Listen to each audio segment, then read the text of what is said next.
My name's Nolan. I'm at the Air Canada Centre watching the Toronto Maple Leafs take on the Ottawa Senators, and you're watching Post to Post.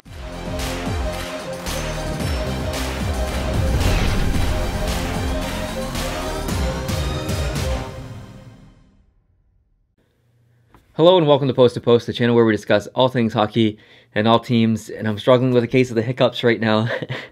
I've waited like an hour to film this video and they won't go away, so if I hiccup during this video, I'm really sorry, but I had to film it. So I collaborated with AP in this video, and you know, Toronto Maple Leafs are his team. He loves to talk about the Leafs. He's releasing almost a reaction video a day right now based on the Leafs losing. He goes on a few rants. It's really entertaining. I highly suggest you go check it out. But I made a video for his channel talking about the Montreal Canadiens. If you haven't seen it, go over to his channel, check it out. Brent and I just kind of go through some of the changes that we'd make, some of the things that frustrate us. So he did the same thing for us. He's going to talk about his Leafs over here, and he has some things to say, and mostly bad things actually. He's very critical of his team, like I am of my Montreal Canadiens. So it was really interesting to see his insight on some of the things that he would do. So I'm going to let him take it away now, and then I'll give you my thoughts after this. How's it going, everyone? My name is Andrew Piluk. I run a YouTube channel called Andrew Piluk Hockey, and first off, I just want to thank Neil and Brent for allowing me to be a part of the Post to Post channel once again. It's been great collaborating with you guys, and hopefully we can do some more in the near future. If you guys want to check out my channel, Neil actually was a part of a video very recently where he talked about the Montreal Canadiens, and Brent was on there as well. They were both talking about what could happen with the Montreal Canadiens before the deadline, what may happen, some rumors. So if you want to check that out, do so. It was a great video. They did a fantastic job. And today I'm going to be talking about the Toronto Maple Leafs and maybe some rumors and some stuff that may happen, in my opinion, in Leafland. So thank you guys again for allowing me to be a part of this video. Now, if you're a fan of the Toronto Maple Leafs and even hockey, you've seen around the trade rumors and chatter for years that the Toronto Maple Leafs are always trying to improve on D, and for some reason they can never get it right. Trust me, I get headaches from every single game. It's not fun. I'm always seeing what they're going to do next. I'm looking at rumors. I'm trying to see where they're upgrading. And you know what? It's getting a little frustrating because I think that as a Leaf fan, I need to realize that there is a little bit more pain coming. This probably isn't the year of the Maple Leafs.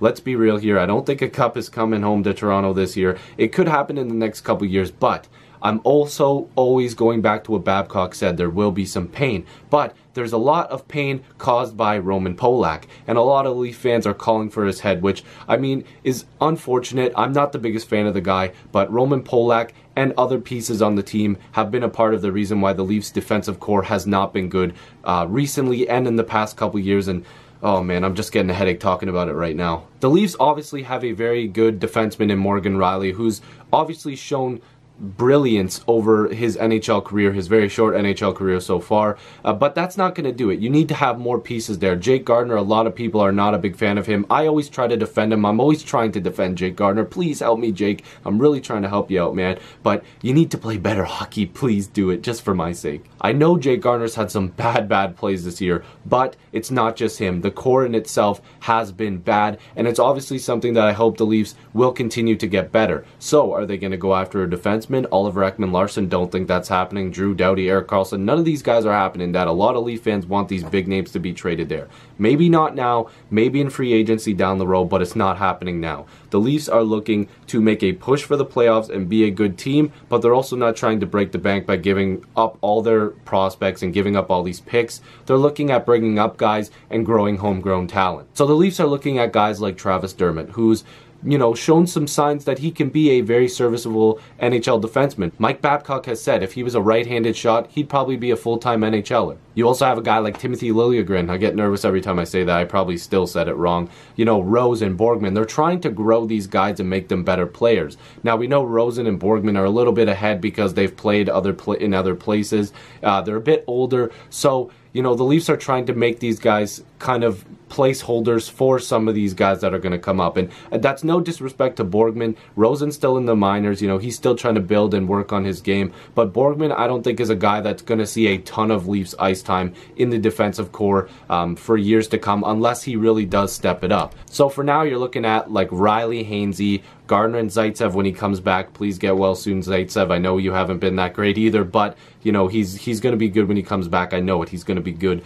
And Polak and probably Dermott or Carrick, it doesn't matter. It's going to probably be rotated, and Dermott may be sent down too when Zaitsev comes back. Whenever you're watching this video, I'm not sure if he's back or not, but it could happen. So the Leafs really should make an upgrade there if they can. Not an expensive one, but somebody that can come up and do something. I know Dermott, if he stayed up, would be good. Maybe removing Polak from that lineup and giving Carrick those minutes because he hasn't been playing either. So the Leafs really need to look at that and say, if we can make an upgrade. Good Branson, I'm not a big fan of him, but maybe they're looking at him. The Leafs got to do something, and I'm hoping that the defensive core is where it starts. So the Leafs may be looking at trying to find a depth forward, probably a centerman, possibly a winger, I'm not sure, but it looks like probably a centerman. So we're going to have to look into that as well. I'm not sure exactly what that market is, but we know the Toronto Maple Leafs were interested in Joe Thornton at the beginning of the season when they signed Patrick Marleau. That obviously would bump all the centermen down a notch because Thornton's going to get those minutes. He's going to play the big minutes.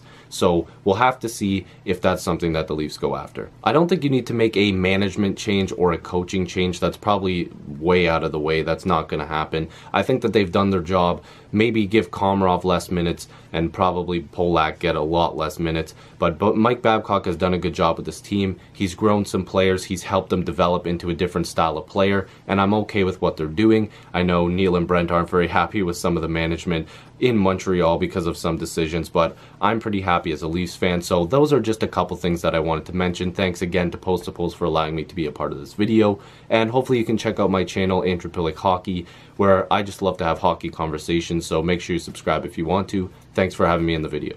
Peace. All right, Andrew, thank you very much for doing that. I always appreciate your insight, especially on your team. I don't watch the Toronto Maple Leafs as much as you, not even close to as much as you. I know you watch every game. I might watch every third game, something like that, maybe even every fourth game, so not that often compared to you.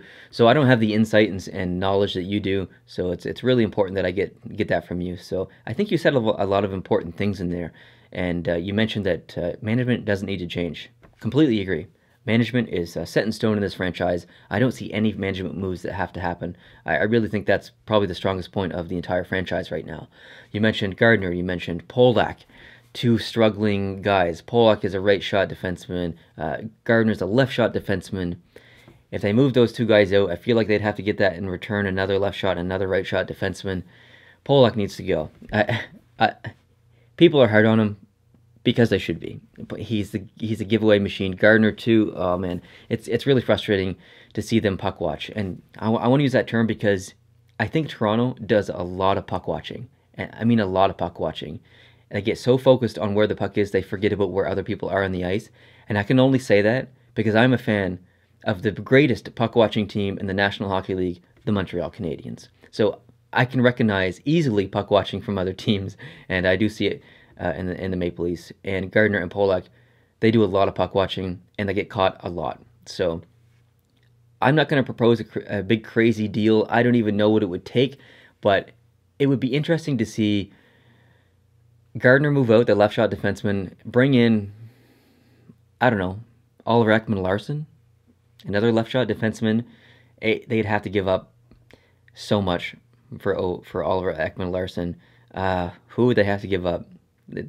Gardner, maybe Hyman, probably some picks. Like, you'd have to give up a lot, but I think it might be worth it to get Oliver Ekman-Larsson, to have him back there with, if you look 3 years in advance, you get Zaitsev and Mulligan, or how do you say his name? If you had OEL, and man, I know there's someone I'm forgetting, O'Reilly. That could be pretty exciting to see those guys mature together. But you're going to have to pay Oliver Ekman-Larsson pretty soon. I think his contract's done at the end of next year. He's going to want lots of this. And you also have to worry about signing Nylander, signing Matthews, Marner, and I think Zaitsev. And so it's going to be tough. A lot of decisions to make there. But if you get the chance to get Oliver Ekman-Larsson on your team and the chance to sign him, you do it. You definitely do it. And I think he would fit in really well with the structure there in Toronto. Is that trade going to happen? Absolutely not. Would it be fun to see it happen? Absolutely. But again, Toronto would have to give up a lot to get Oliver Ekman-Larsson, so I don't see that happening. As far as other trades, I think it all starts with the back end. Like Andrew said, there's a lot of struggles there. It starts with Polak and Gardner, and it'd be tough to see those guys go because they've been with the franchise for a couple years now, a little more than a couple years. But I think the time has come, kind of like in Montreal. We have some long tenured guys. Kind of everybody wants them out, including me. So I think just a bit of change is needed on the back end, and Toronto would be that deadly force that everyone knows they are up front. They can be that on the back end in years to come if they make the right moves. So it's going to be exciting to see the transition of Toronto over the next couple of years. As a Canadiens fan, it's a little tough to watch, but after watching Toronto in person last year, I have much more respect for them. I really do like watching Toronto play. They're a very exciting team to watch, minus Kadri. Sorry, Andrew. But yeah, so guys, thanks very much for watching this video. Andrew, thanks for collaborating with me on this. It was a lot of fun. Go check out his channel. I'll link it down in the description below. If you like this video, hit the like button. If you're new here, hit the subscribe button. And I'll see you guys in the next one. Adios.